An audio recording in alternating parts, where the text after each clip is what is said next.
kabit na natin. Kabit na natin yung cartridge sa kanyang dito.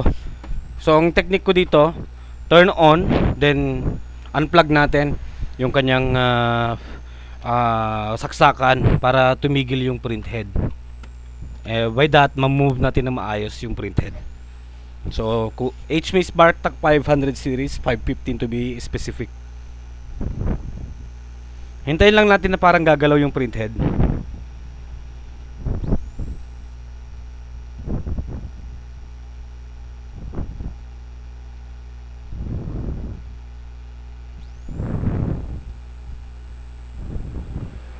Ayo. Yun. So turn off natin. Yeah. So gumalaw na siya dito. And natanggal ko na mga kaibigan. So ipagitna nyo lang siya ng maayos. Then ito, buksan na natin. I hope this one is good or working. Pull. Tanggalin na natin yung cover ng kanyang nozzle. Then pull. So salpak natin. Make sure na naka-align dito para hindi tayo masyadong mahirapan. There you go. Salpak natin. Then press down. Goods. Ngayon, testingin natin.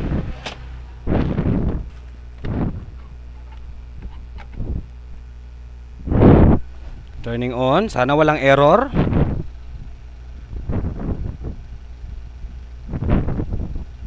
So far so good. Good cartridge. Ganun lang yung strategy. This is the pinaka basic, no?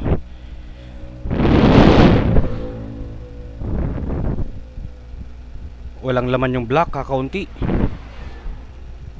So kailangan nating mag head clean kahit 3 beses lang para mapaakyat siya, no?